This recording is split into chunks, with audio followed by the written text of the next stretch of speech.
como todos los martes, nos vamos hacia País de Pinares, la casa de la Fundación Manolo Lima, allí en la parada 30 de Pinares, en Orión y Peña Austral, es donde siguen ¿eh?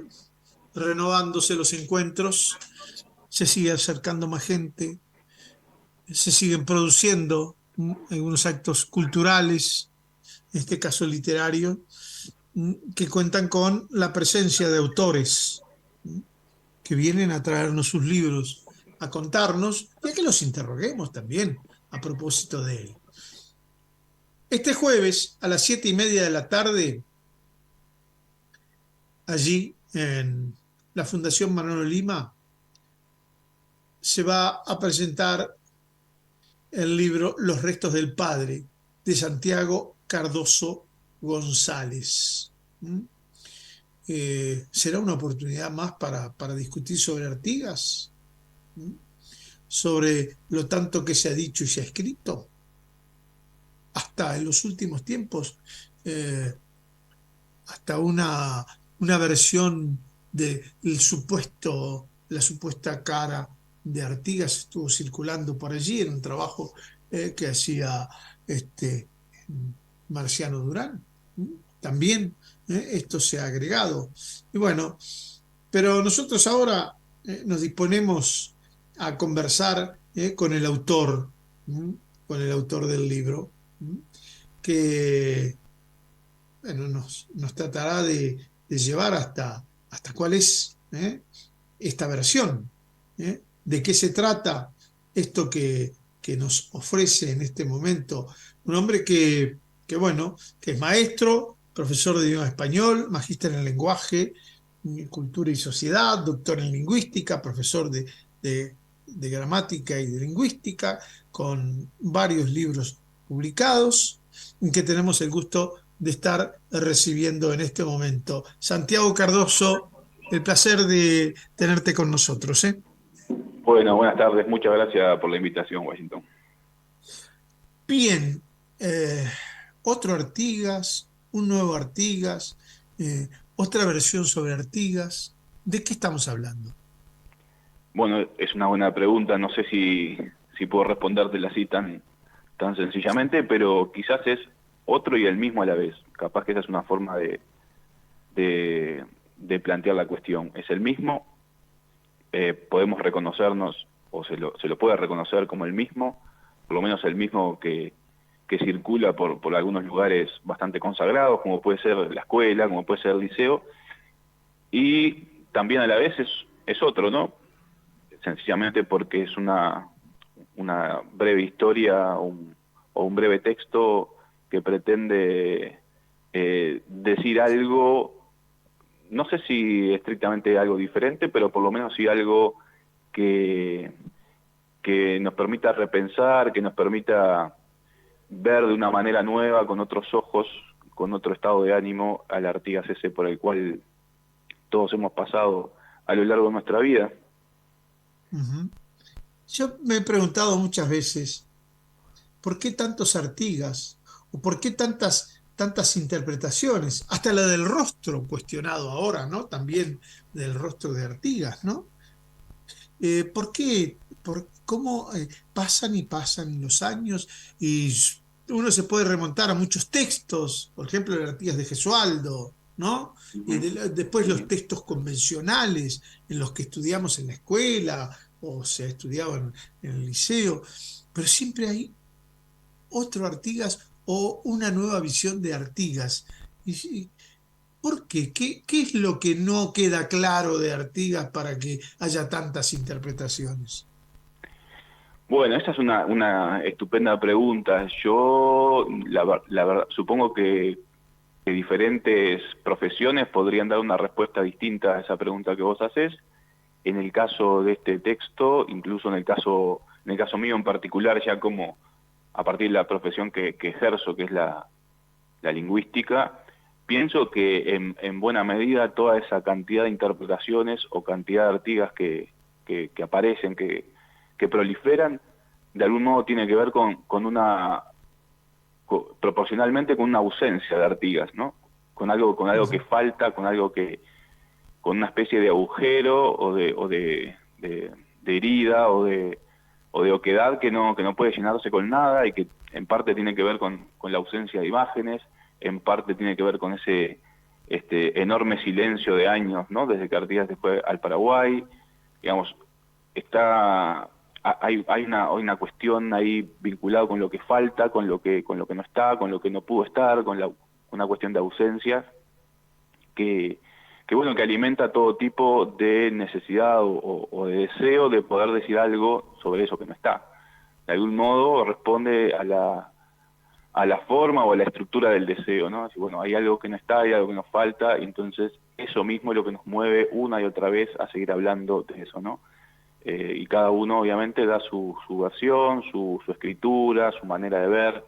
Entonces es llamativo, sin duda, es llamativo. No digo que esta sea la única explicación o la única hipótesis posible, pero me parece que en algo puede ayudarnos a entender por qué tenemos esa especie de empecinamiento, incluso diría con Artigas, ¿no? A veces da la sensación de que nos hemos empecinado tanto que casi que no podemos dejar de hablar de él, casi que estamos como condenados a seguir diciendo cosas sobre Artigas. Y me parece que un poco la novela quiere ubicarse en ese lugar y mostrar la relevancia de ese lugar, y al mismo tiempo lo ridículo que me parece que es ese lugar, ¿no? Me da la sensación de que esa posición que podemos ocupar para hablar de Artigas es simultáneamente grave, importante, relevante, significativa para nosotros como nación, como una nación muy joven, y a la vez me parece de una ridiculez extrema. Por lo menos es un poco la hipótesis o la tesis que me gustaría sostener, digamos. Santiago, creo que hay algo en lo que no ha habido mayores discrepancias, puede ser alguna discrepancia leve, pero en lo de Artigas Prócer creo que es en lo que más o menos creo que hay una unanimidad, ¿no? Nunca fue demasiado cuestionado lo de Artigas Prócer, ¿no? Mira, puede ser, excepto por el hecho de que para que haya un prócer precisás que alguien lo cante como prócer. Es decir, el prócer no se hace espontáneamente, nadie nace prócer, el prócer se hace, y para que se haga como prócer uno necesita una acumulación enorme de discursos, de textos que anden por la vuelta, e instituciones que consagren esos relatos o esas narraciones.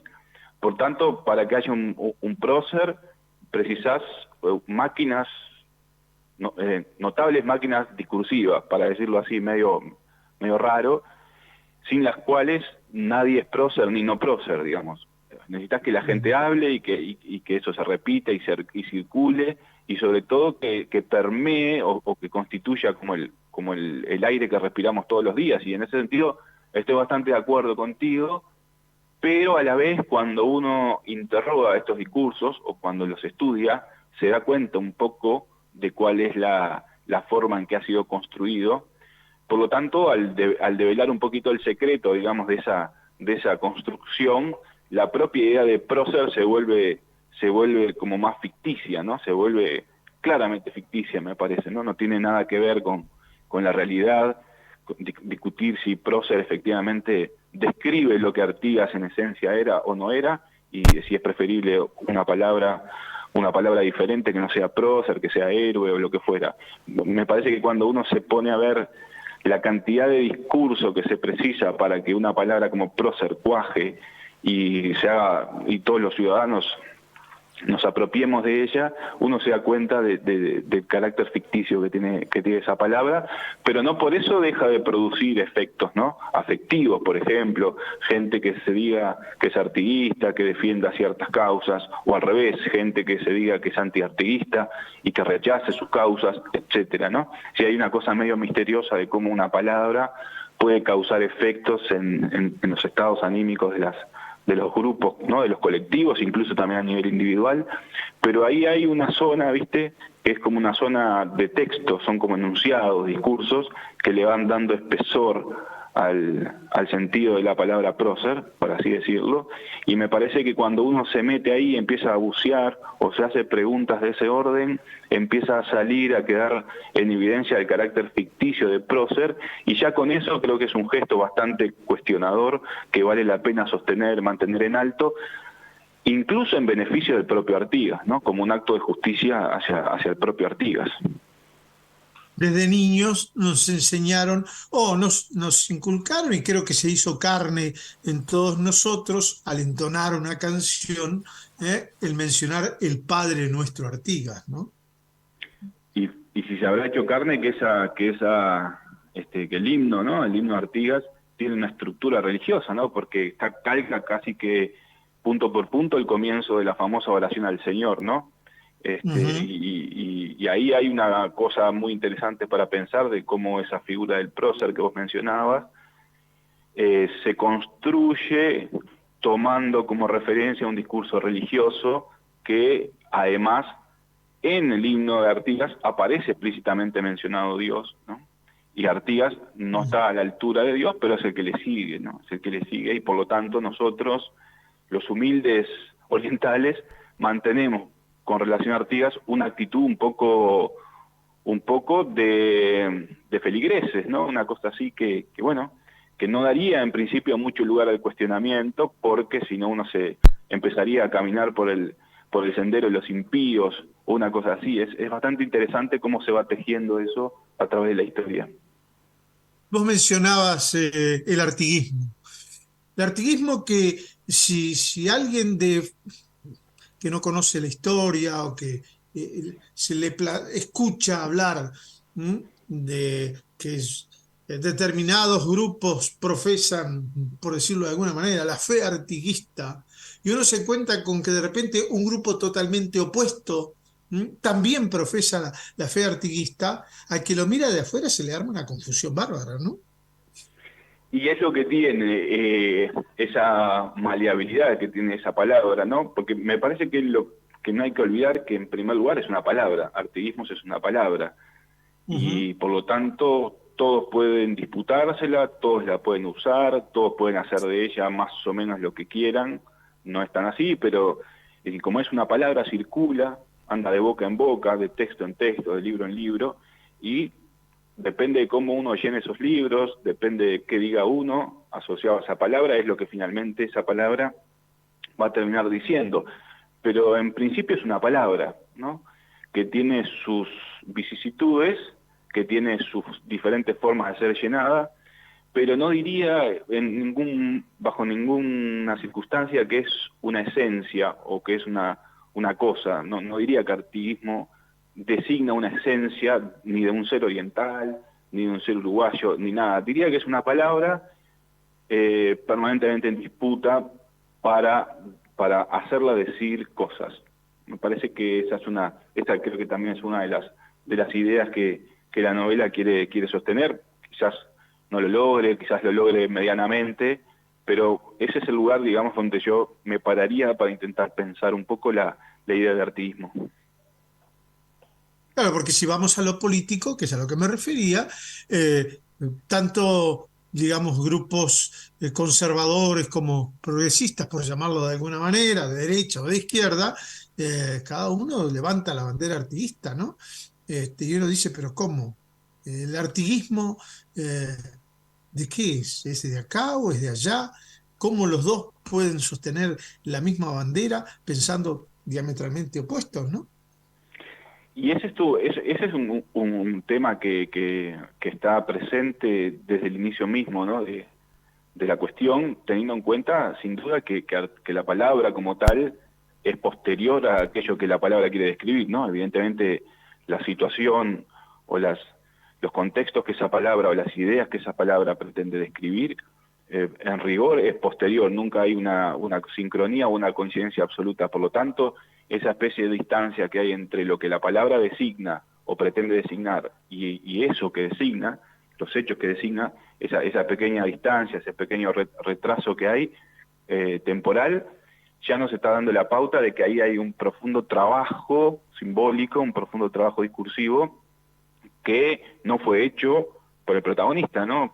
Fue hecho ulteriormente por historiadores, en fin, por un montón de enunciadores que forman así una especie de océano muy difícil de desentrañar, y que eso le permite entonces pasar de un discurso a otro, aparentando ser la misma palabra, pero en boca de, como vos decís, grupos que son opuestos socialmente, ¿no? Políticamente, grupos conservadores, grupos progresistas, e incluso también grupos ecologistas, digamos.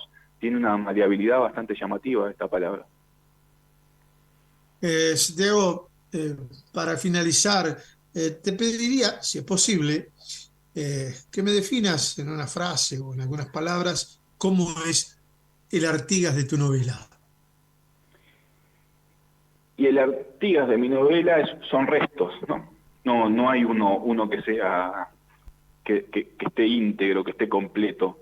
Me parece que justamente lo que nosotros tenemos son restos. Nunca nos relacionamos con un Artigas homogéneo, global, cerrado, autosuficiente. Siempre mantenemos con Artigas una relación de resto, ¿no? Siempre sobra algo, siempre falta algo, siempre hay algo que se puede decir, siempre nos encontramos como esos enunciados, ¿no? Del tipo, mi autoridad emana de vosotros, o sean los orientales tan ilustrados como valientes, que circulan socialmente, que no le pertenecen a nadie en particular, también nos pertenecen a todos, pero son como restos de Artigas, ¿no? Nunca lo podemos atrapar o capturar en una figura completa, siempre nos manejamos con pedazos, como si fuera una cosa, incluso también con ese sentido que tiene la palabra de restos, de ese sentido fúnebre que tiene, ¿no? Los restos, ¿qué hacemos con esos restos? Esa es la gran pregunta. ¿Qué hemos hecho con esos restos? Bueno, yo creo que me parece más que interesante la invitación a ir a la casa de Manolo Lima, allí a País de Pinares, el jueves a las 7:30 de la tarde, para encontrarse contigo, allí en la calle Orión, entre Pesa Austral y León, parada 30 de Pinares, para encontrarse contigo y seguramente estas pocas preguntas que yo te he hecho se multiplicarán por muchas más.